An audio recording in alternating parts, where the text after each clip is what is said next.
Okay, it looks like I have people joining me.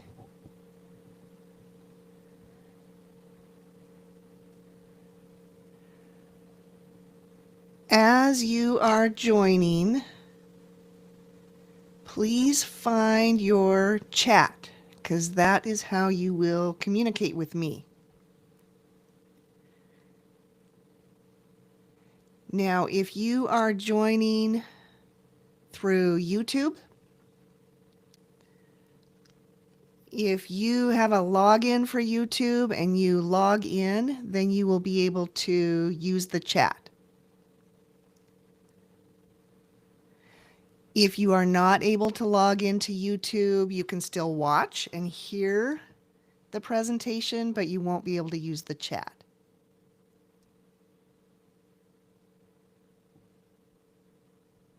Do please try to find the chat and tell me hello. Let me know who's here. So if you say hello, it should show your name and I will know who's here watching. Now, if you use the other link, not the YouTube link, then you're joining in my studio, my recording studio. And if you join by phone, it probably asked you to download riverside.fm. If you are on your computer or laptop, you can ask to join, you can ask to call in. If you do that, you will come up on the screen like we're in a Zoom meeting. I believe if you're on your computer, you can use the chat there. I'm not sure how well the chat works if you're on your phone and you join through my studio. And I kind of have to bounce back and forth between the two to see the chats. So please do say hello in the chat. I'm checking to see if anybody's having trouble sending me messages.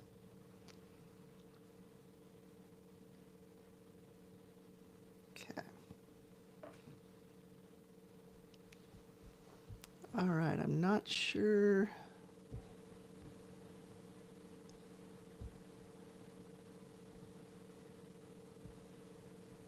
And there might be a little bit of a lag as I talk, and then you respond, and I see your response. So please be patient with that. But as you're joining, as I said, please find your chat box and say hello, and that is how I will know who is here and joining me. And then that is where you will communicate with me, is in the chat. We're going to get going here in just a minute.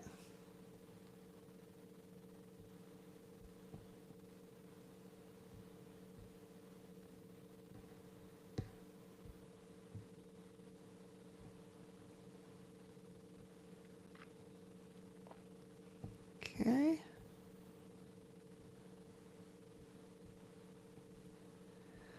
All right. Well, I haven't received any chat messages yet, but I can tell that there are people there. So I'm going to get going. If you are having any trouble, you could send me a text message at 208-392-1777. Here, I will put that in the chat here. Where's my chat?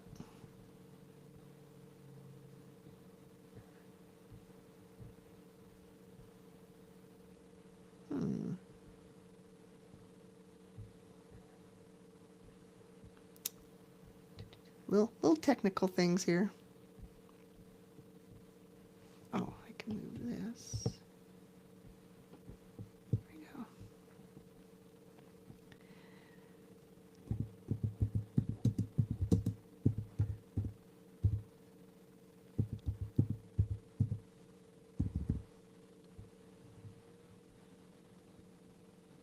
All right. Okay.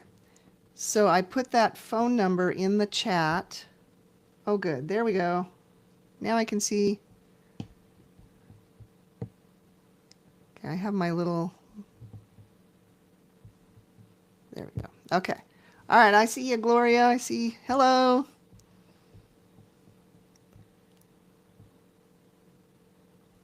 Okay. So like I said, please find the chat, say hello, then I can see who's here.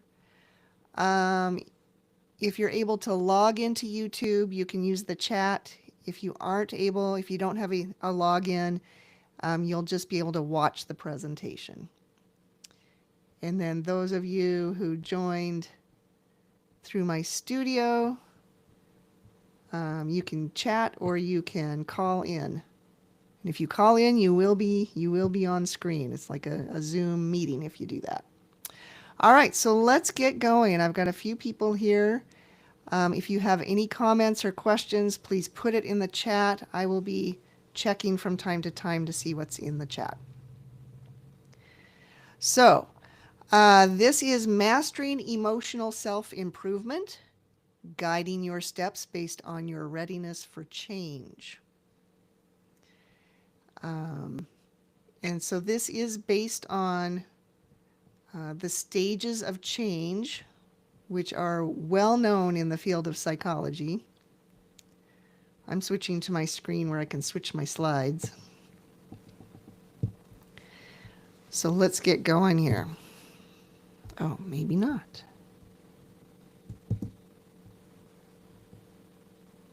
Oh, it's not letting me do it.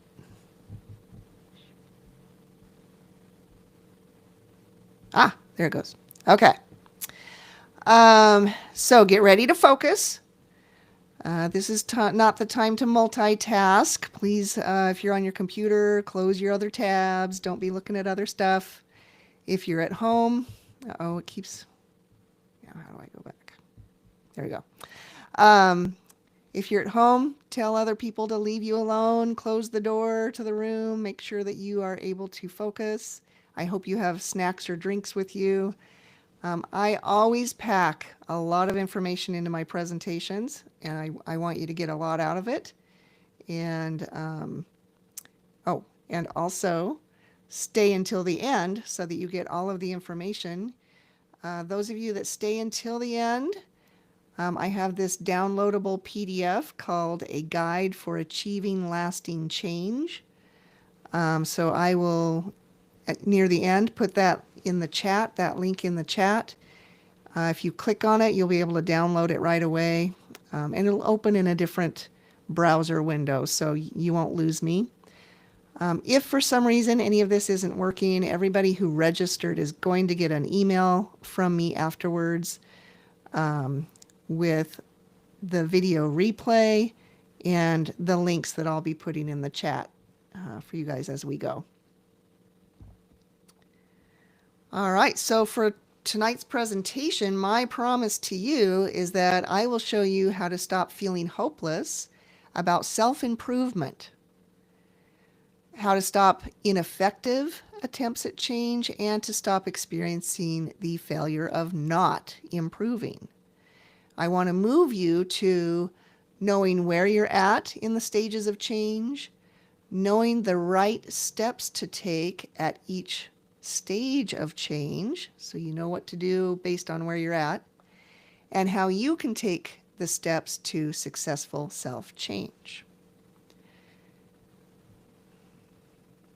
Now I'm going to go back and check my chats again.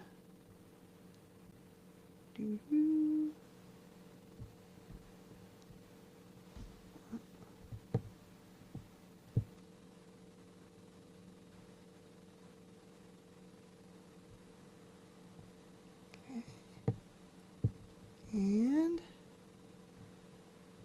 here.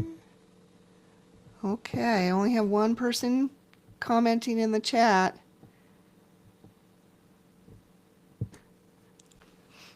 If you can find your chat box, send me a hello if it works for you. It's all these things are different.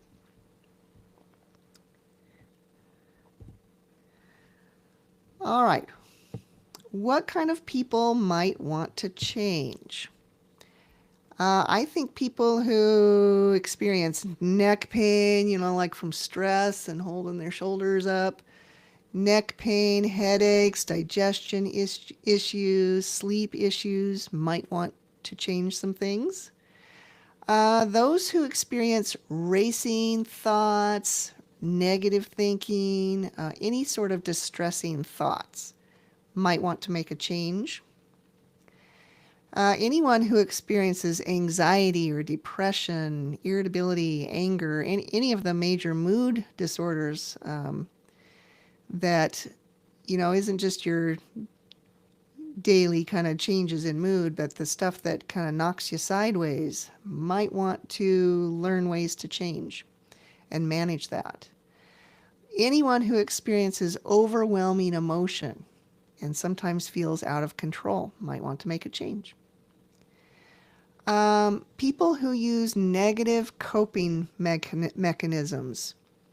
And that could be anything from, laying in bed all day and not dealing with life to some of the more severe things like, self-harm or using substances, overboard, missing work.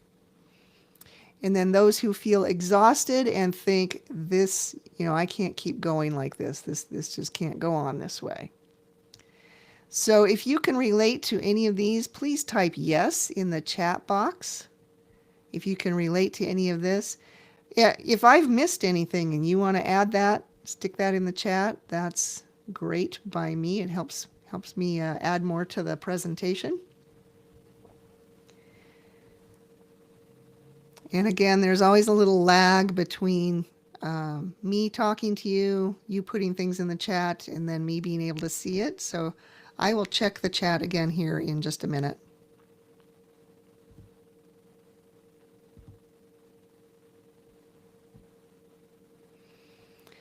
All right, so this, I think, is what most of us want in our lives. We want to be able to get a good night's sleep and wake up feeling rested and actually maybe looking forward to the day.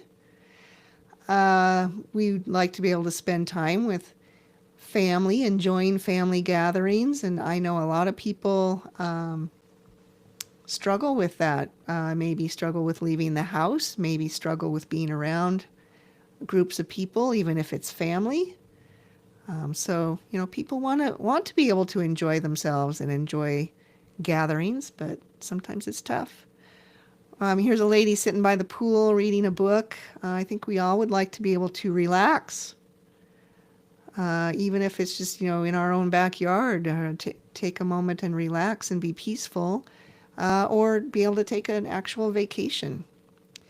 And then down here in the corner, we have a couple ladies that are, drinking coffee and visiting and being social and having a nice day out. So again, if you would like to say yes in the chat, if you would like any of this to be a part of your life, and these are some good reasons for getting control of stress and managing mood and our automatic reactions. So I am going to pop over now and check the chats again.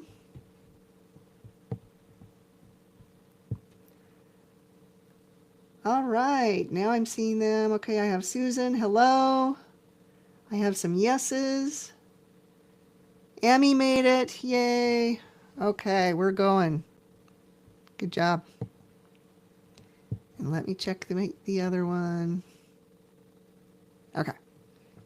Looks like people are on YouTube. That is great.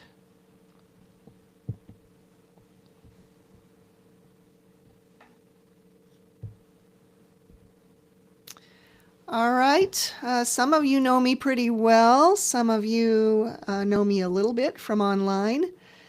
I am a mental health counselor in both Idaho and Washington states. That means I'm licensed so I can do counseling with anybody who lives in Idaho or Washington. If you live outside of those states, I'm not able to do counseling with you. I have worked as a therapist on our hospital's youth acute inpatient unit for 20 years now.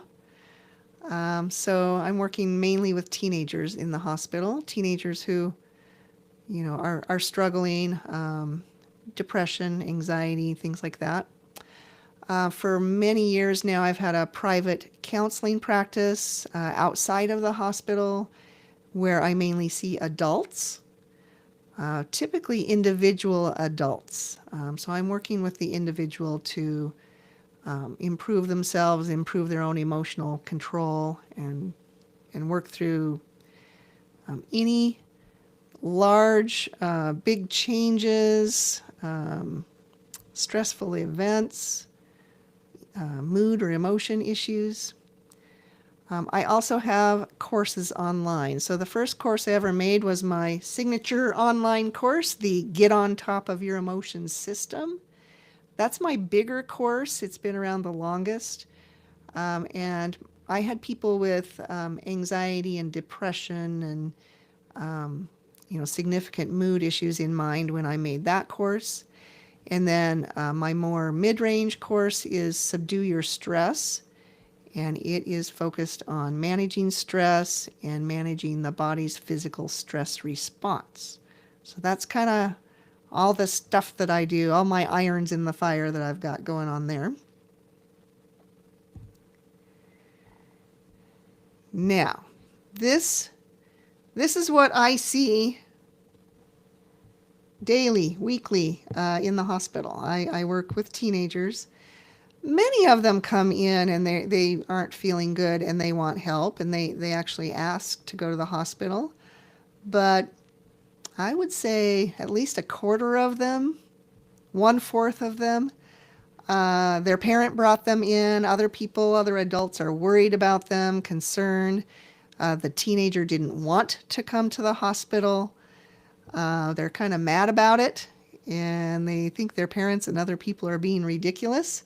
So they might say things like, hey, my parents are the ones with the problem, not me. I don't need to be here. This is crazy. Let me out of the hospital. My parents put me in here. And they're usually saying that. They're not taking any, they're not acknowledging the issues or the problems that their parents were seeing that led them to bring them into the hospital. It's just my parents are mean and they put me in the hospital. And they will treat us professionals that work there as if we don't know anything, and of course their parents don't know anything. And often a lot of minimizing. This was nothing, you're making a big deal out of it, you're overreacting. And so they really are not open to what we have to offer them in the hospital. Now, I often have to help my coworkers in managing this. So doctors, nurses, other counselors, the mental health specialists, the recreational specialists, everybody there actually wants to help these kids. They try to work with them and talk with them and impart insight and show empathy and all of that. It can be very frustrating for the staff that are trying to help the teenagers when the teenager is rejecting that help, saying they don't need it, acting like the staff are just being mean to them. And really, sometimes I have to remind the people I work with that a person needs to be in the right stage of change to accept that information, to take it in, to want it, to be open to it. And so if a teenager has been brought in, it wasn't their idea, and they're mad about it, they are probably not in the stage of change where they're ready to start working on things. And of course, our whole purpose on our unit is to get kids working on things. And they might not be ready yet. So you might imagine how frustrating that is to people, and especially their parents, who bring them in and want them to get help very quickly and right away and see quick change and improvement. So if any of you are kind of recognizing that or relating to that, could you put Yes, I relate, or I have seen that myself. You could put that in the chat. And it doesn't have to be teenagers. It could be other family members, spouses, um, brothers, sisters, parents, neighbors, coworkers. You could have seen this anywhere. So this is why we're talking about the stages of change today, is because in order to make progress and to make change and make improvements, you've got to be ready. We're going to talk about how to get ready. I'm going to come back and peek at my chat again. Okay.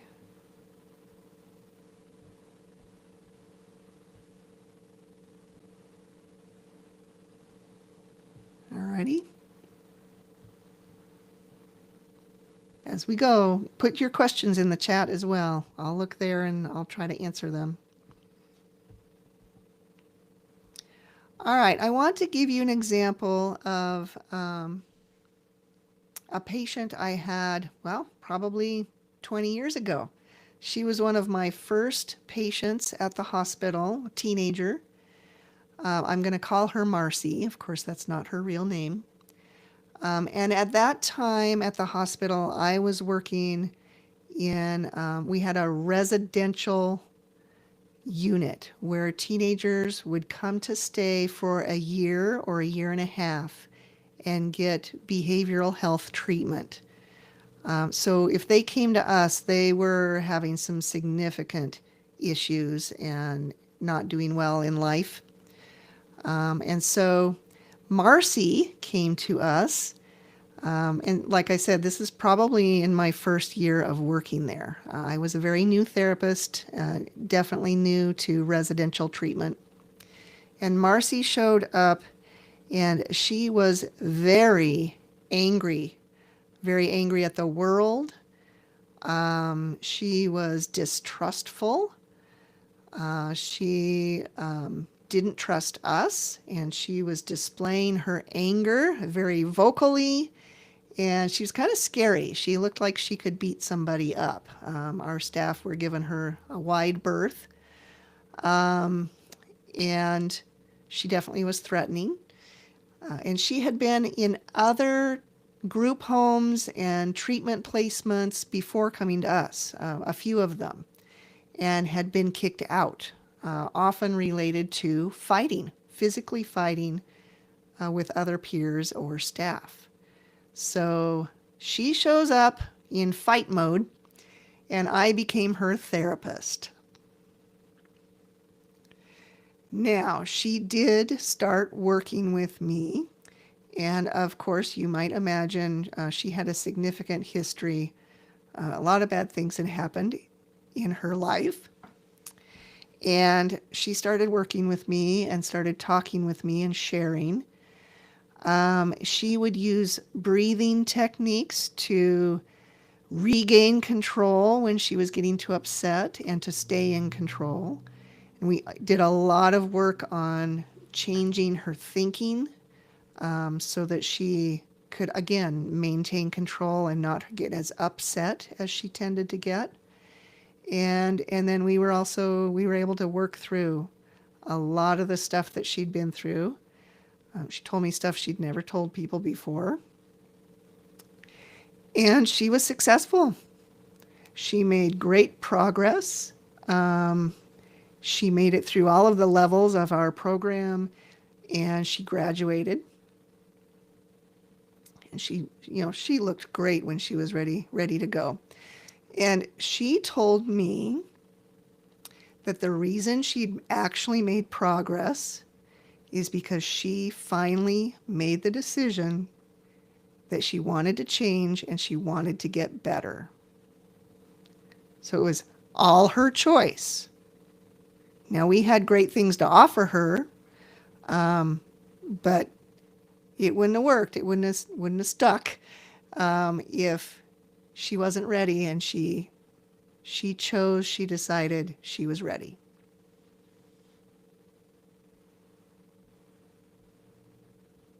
So I tell you all of that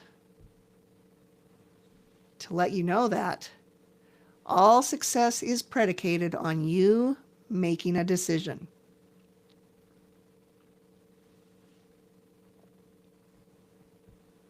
Okay, and I'm going to check the chat again.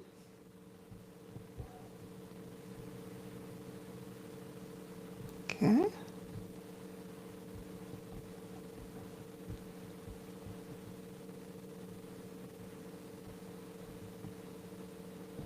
Okay, I have everybody still there. That's great.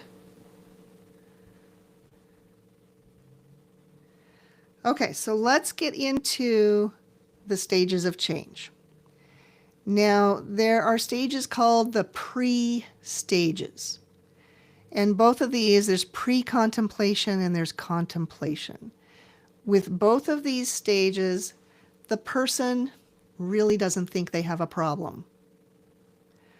In pre-contemplation, they don't recognize a problem at all. They're not noticing anything. Everything's fine. And if people try to point out, there's a problem, they don't think there's a problem. What are you talking about?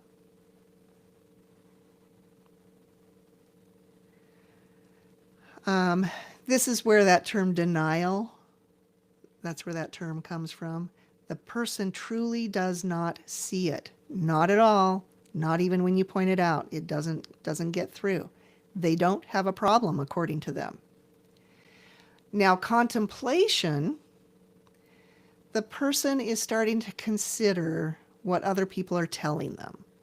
Other people are saying there's a problem. Other people are upset.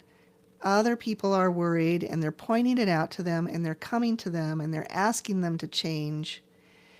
Now, the person still might not think there's really a problem, that they're not feeling like it's a problem. But they are starting to notice that other people are upset.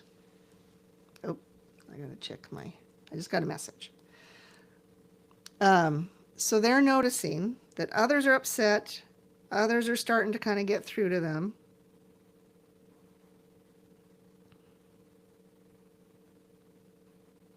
Okay. And so they're starting to consider it.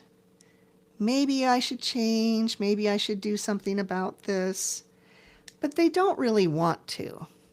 And they aren't really wanting to it's not their decision, it's other people are pushing them. So I grew up, both of my parents smoked cigarettes. I've been able to see all of these stages of change in people who have an addiction to nicotine. And so I have certainly seen I know, the doctor tells me I should. Other people don't like cigarette smoking. I was a young, maybe a tween, when they stopped having smoking sections in restaurants. And I remember how upset my mother was that she couldn't smoke in the restaurant anymore. So those kinds of things the annoyances might start to get the person to consider it a little bit, but they're still not really there.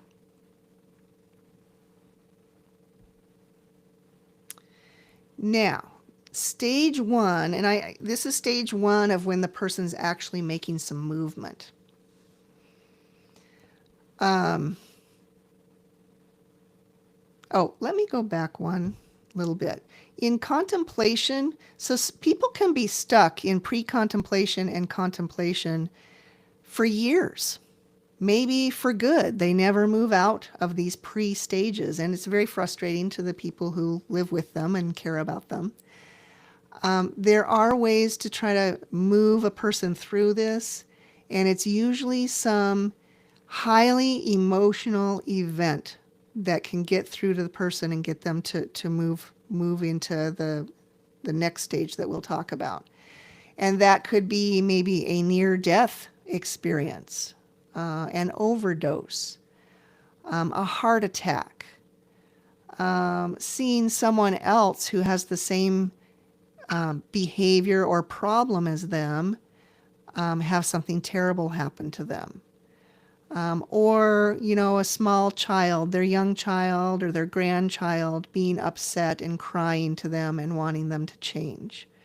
That's why, the DARE program for teaching kids about drugs, they get to them young, and then the children go home and they ask their parents to stop drinking and stop smoking and things like that. So sometimes something emotional can help move the person into changing. Watching movies related to the problem, and most movies are dramatic, so there's going to be strong emotional content. So if the person might see a movie or a program, even a documentary, related to the problem that they should work on, and that could stir up emotions enough to get them to start considering working on it or changing. No guarantees, though. Some people it doesn't get through and they don't change. But if it does, then they might move into stage 1, a more active stage, where they start preparing to change. And you want to do this stage. The preparation stage is very, very important to being successful. So if people just jump from, oh man, okay, I'm going to change. I'm going to jump into it and I'm doing it now, tomorrow, or right now, they haven't done the necessary preparation for it to be successful. And that's often what you see with those New Year's resolutions. People say, okay, I'm going to quit doing this, or I'm going to exercise more, or I'm going to go on a diet.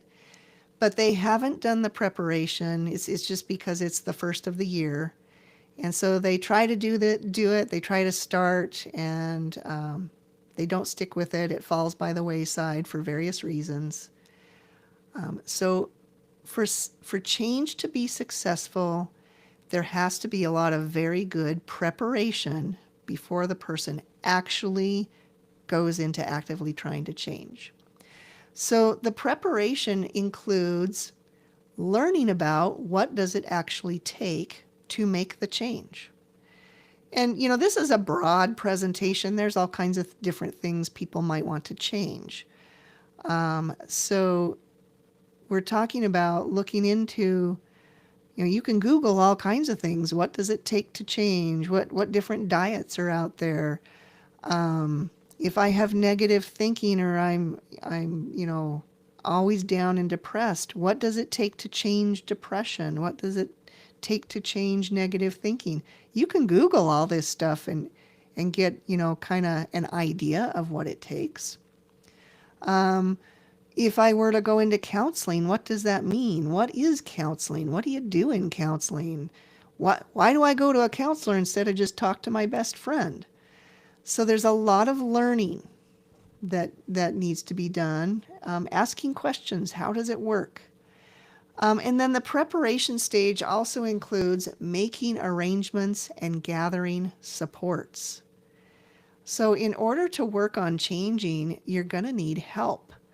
Whether it's somebody to help you with picking up the kids, or, dealing with your regular responsibilities, maybe you won't be able to attend to all of that as you focus on changing. So making arrangements for people to be helpful, to be supportive, to be there if you need them, or looking into a program or a counselor or a group, a support group, all of those things that could help you with actually making the change. Gathering materials, getting yourself a journal, a notebook, getting some apps on your phone that are going to help you. And during this stage is a good time to look into what other people have done. So you go and you find the people who have successfully made the change that you are wanting to make, and you find out what did they do. And then another key factor is any change, even if it's a positive change, any change is stressful. It brings about emotions like anxiety. It can bring about emotions like grief and even anger. So it can be helpful to actually learn some stress management techniques, breathing techniques, um, mindfulness, ways to cope when those emotions come up. So you can learn that sort of stuff before you make the actual change you're wanting to make. So does anybody have any questions about this? Please put it in the chat. Or if you have maybe done the jumping to start too quickly, and you realize, oh, I should have, what I needed to do was to have made better preparations before I started. Please put comments in the chat. It'll help the discussion here. And I'm going to get a drink of water while you guys have a chance to type.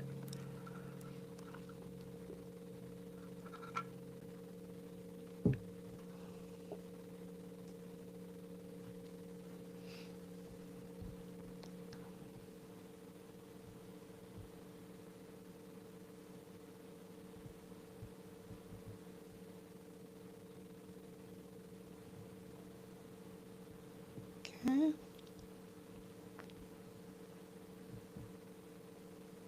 And of course, I know there's kind of a lag, so I'll come back and check again in a minute. And I can see you're all still hanging in there with me, so we'll keep going.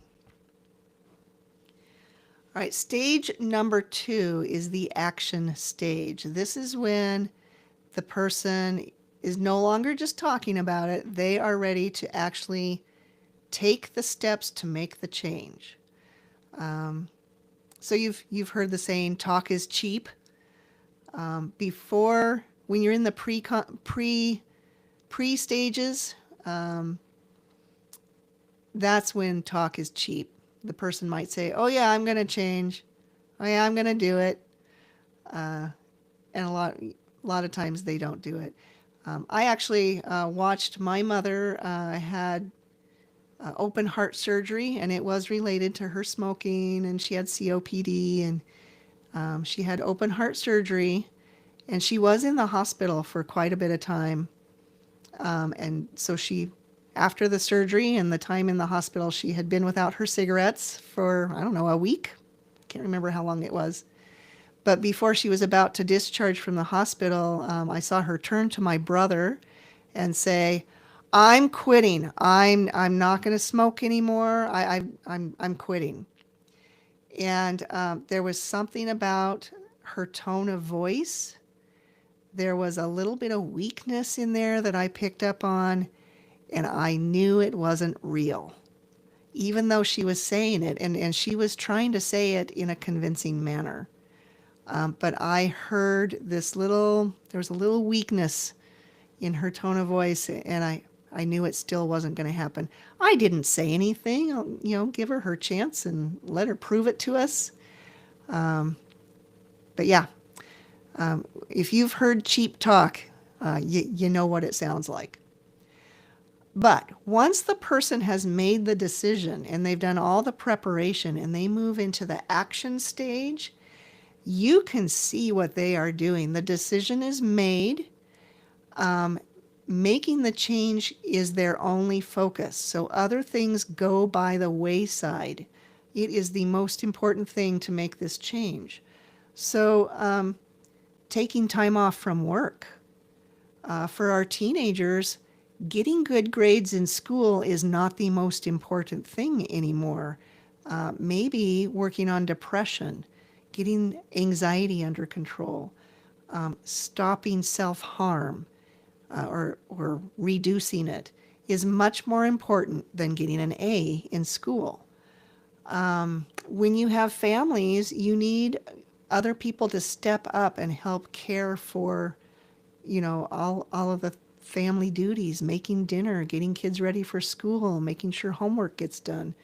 The person who's making the change needs to be able to focus on themselves and making the change. They need to be able to be selfish, actually, if they're going to make the change.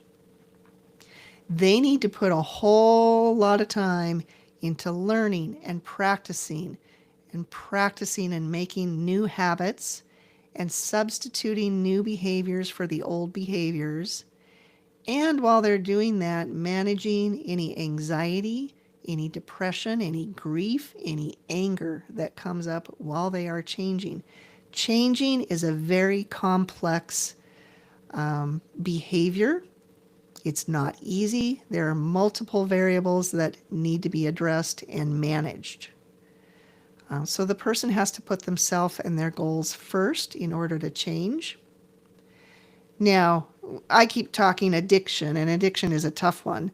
For most of the addictions, you can go into a treatment program where you step out of your everyday life and you try to beat your alcohol addiction or your cocaine addiction or your heroin addiction or your meth, that sort of thing. Eating disorders. There are inpatient eating disorder programs, things like that. So there are lots of programs.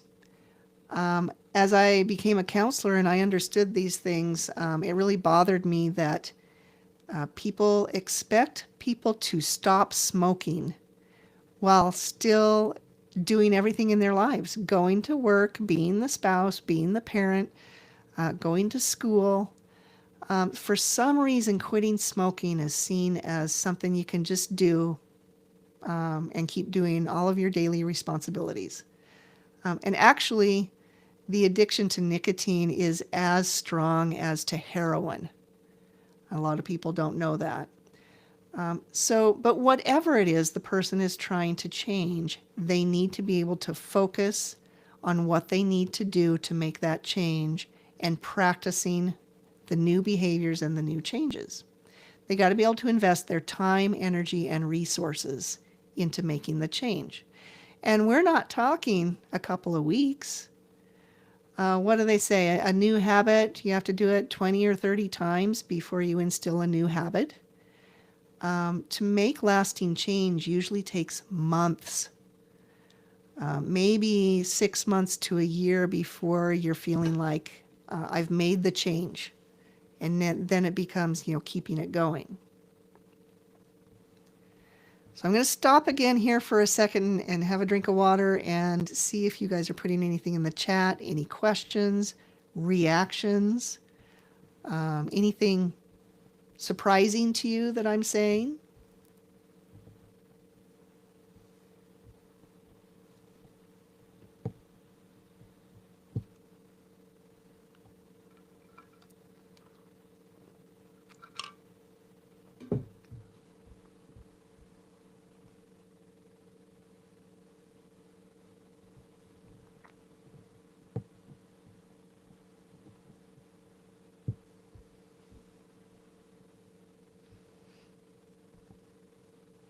Okay. Stage 3 is when the person has done all of that change and it's starting to be kind of their new way of life. And when you make a change, you actually are changing your life. You might be changing your personality. You're changing who you are, what kind of person you are. And so when you get into stage 3, this is about maintaining it. It's about keeping up the commitment to that change and to that new lifestyle. And this is where support groups can come in and be helpful. Like-minded people who are trying to maintain the same kind of change. It is very important that the person takes credit for all of their hard work in making the change. It isn't an accident. They're not lucky. It didn't just, miraculously happen. If a person makes a real change, they've done a lot of hard work. They need to give themselves credit for that hard work because maintaining it will continue to be hard work. And they need to know that they have the strength and the ability to make the change was inside of them. It wasn't outside of them. It was all they're doing. And that is what helps the person maintain it as well, knowing that it's their strength, it's their character that made it happen. The person needs to continue to watch their own thinking. Your own thinking can trip you up and make you give it up, quit, get lazy, quit keeping an eye on things. The person's creating a new lifestyle, like I said, which supports the change. And if there is a slip up, that doesn't mean you toss everything out and it's all over and it was a failure. The slip up means you have to go back and do all those things that you learned. You know how to do it. You put the things in place. You started doing the new behaviors. You have to just pick them back up again, and have faith in yourself. So that's what stage 3 is about.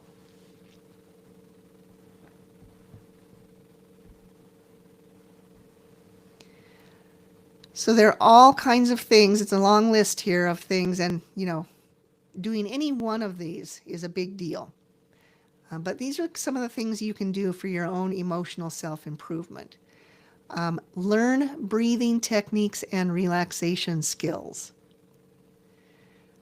And, this stuff is out on YouTube. You can find YouTube videos, or they have meditation apps and stuff. So, a lot of this you can work on yourself.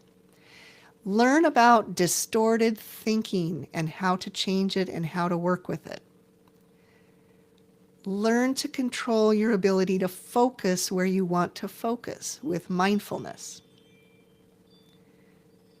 Work to improve your sleep. There's a lot you can do about improving sleep. Improve your boundary setting. Improve or gain your communication skills. Engage in healthy habits like healthy foods, healthy sleep, healthy exercise. The stuff you're viewing and listening to, choose healthy things, positive things. And then, of course, you can sign up for counseling, a workshop. You can do retreats. You can join a group, self-help support groups, or any program. It is actually very important to not do it all alone. They've studied people who made changes and were successful in changing and maintaining the change, and the majority did not do it alone. So for some reason, we think we need to just, do it by ourselves. But actually, having people in your corner, supporting you and encouraging you, actually helps you make a successful change. So gather your supports. Now, I offer all kinds of services that help this. Of course, I'm a counselor. This is what I'm all about. So I offer counseling sessions. And like I said, I like to work with people individually. If you are on my email list, you will regularly receive various email tips in the field of psychology and self-help and stress management and motivation, things like that. I have a free 7-day email course on becoming calm and steady. So there's action steps that you get in an email each day for just 7 days, and that is free. And if you do that, you're on my email list from then on, unless you unsubscribe. I have a basic calming skills. It's a mini course. It has just a few videos in it of me giving you some techniques and some ways to manage stress and become calm. If you do the basic calming skills mini course, you also gain access to a private group that I host called Subdue Stress Success. And this is a group that is not connected to any social media platform. So if you're the type of person who doesn't want to be on Facebook or TikTok or Instagram or any of those things, this private group is completely private and only associated with these courses that I give. So once you have a login, you're the only people with logins are in this group. I do have a Facebook group, and some of you are in it. That's my Strategies for Managing Overwhelming Thoughts and Emotions. Of course, that's free if you are on Facebook and want to be in a Facebook group. And I post there regularly. I have a podcast. I'm not as good. I was trying for a while to post an episode every week, but I'm more like, if I'm lucky, it's once a month now, but I'm up to 70 episodes. So if you like podcasts, you can find my Calm and Confident You podcast.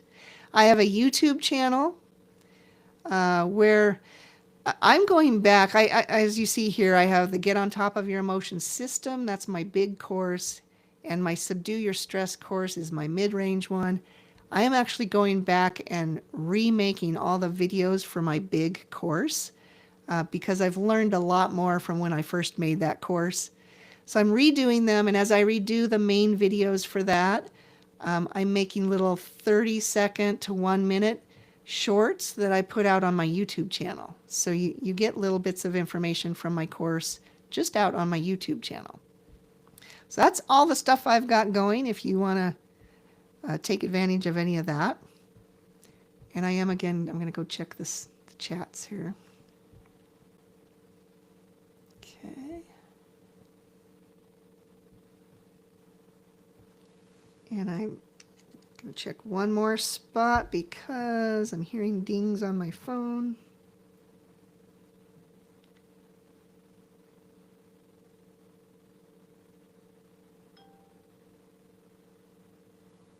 Okay.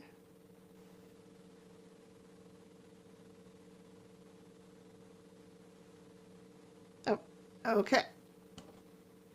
I got my Amazon delivery, you guys. It must be on my front porch. Okay. All right, here's how I can help you if you would like a little bit more help.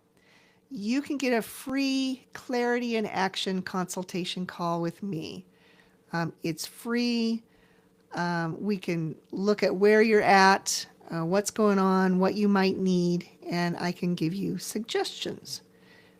You do not have to buy anything. This is a free call with no obligations. If you get on a call with me, we'll look at, what your desired outcome is. Any obstacles or challenges that are tripping you up. How to handle a lack of support from other people in your life. Any self-sabotage that's going on, and I'll give you recommendations. So I am going to put the link for this free call. I've blocked out time over the next 5 to 7 days, a little extra time. So if you want to book a call with me, it's 40 minutes long. Let me see here.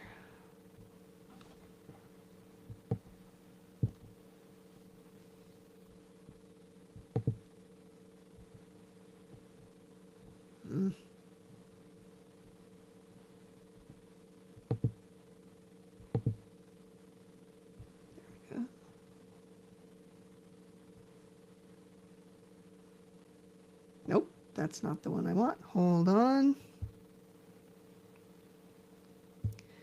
Okay, I need to go over here and get my link.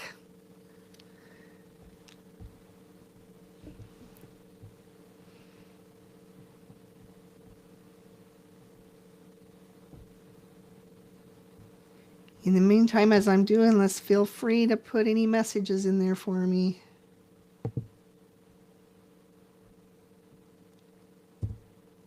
Okay. Oops, how'd that happen?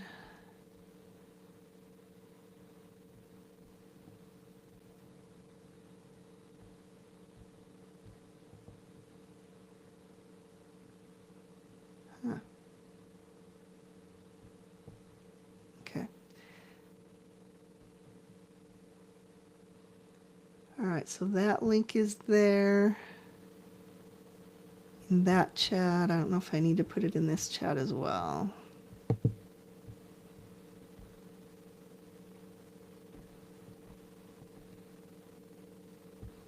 Okay, so hopefully you have that link.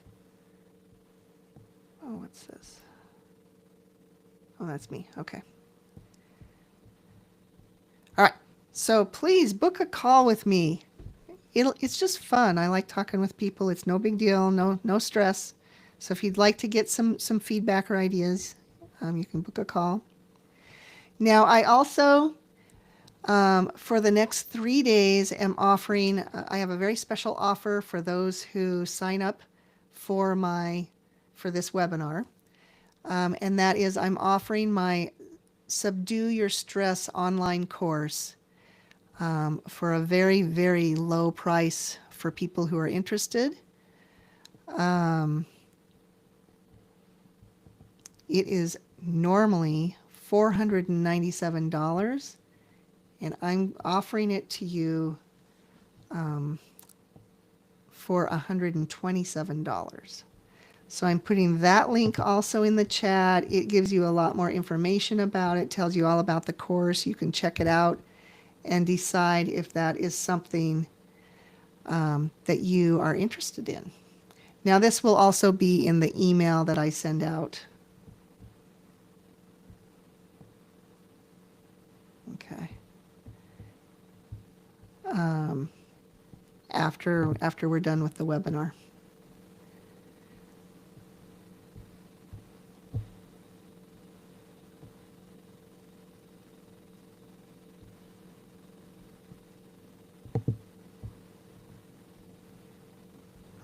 Interesting. Okay.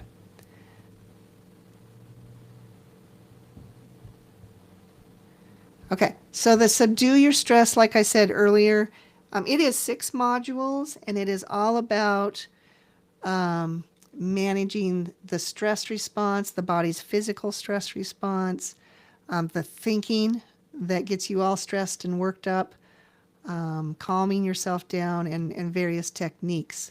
It's all about skills. It is not counseling. And there is a weekly free Zoom call that people can get on with me and discuss the things that they're learning in it, and make sure they're understanding it and implementing it the right way. It does become a form of support, that Zoom call, even though it's not therapy. It is, we do end up talking about what kind of stress there is and what we're trying to apply those skills to. So that's going on, and if you buy into it, you have lifetime access to all of the course content, and of course, continued access to the Zoom calls with me. And then here we are, the Stay Until the End bonus, a guide for achieving lasting change. I'm going to put the link to this also in the chat. If you click on the link, you'll get the PDF download. There's a lot packed into this. If you have any questions, feel free to email me or text me, or get on one of those free calls and we can talk about what's in this handout. But again, I need to get the bonus link for that. Here it is.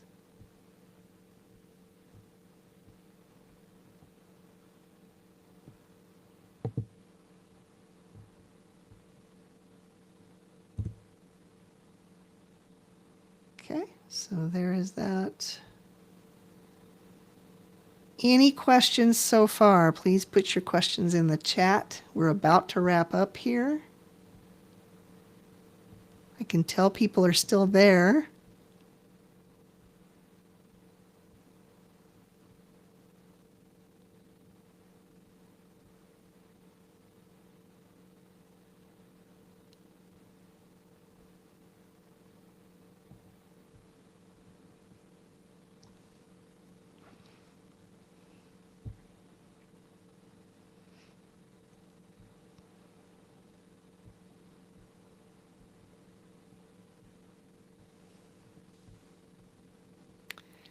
Okay, my final screen is how you can get a hold of me, or learn more about me, or learn what we've got going on here. This is my counseling, well, this is an email, lucretia@eldonreed.com. This eldonreed.com is my counseling website. If you want to do counseling, there is a registration or sign up for counseling button right on the home page if you want to sign up for counseling. Growing Emotional Strength is a different website where I have all my courses and the free 7-day email class and the mini course, and also my paid courses are out there, and all the information about them. There's also a little quiz if you want to take a quiz to find out what might fit for you with your stress and overwhelm, what might be the best options for you. I'm on Facebook. Donahue-Reed is related to my counseling. I also have Growing Emotional Strength on Facebook. On Instagram, it's at Donahue-Reed Therapist. My podcast is Calm and Confident You. My Facebook group you can ask to join is Strategies for Managing Overwhelming Thoughts and Emotions. By registering for this webinar, you're now on my email list, and I periodically send out this information to and encourage people to join. And then my YouTube is Lucretia Donahue-Reed, Growing Emotional Strength.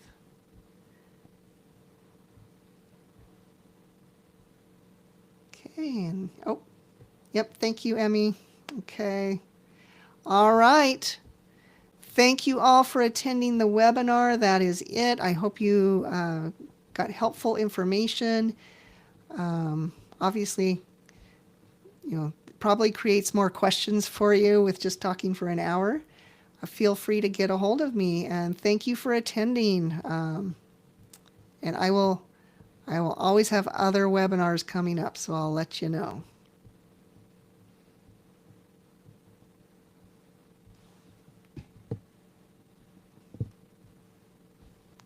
Okay, where's my end live here?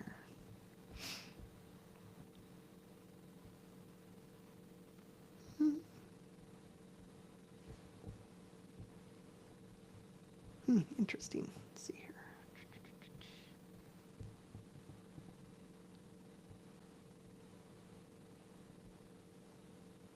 There we go. Okay, goodbye, everybody.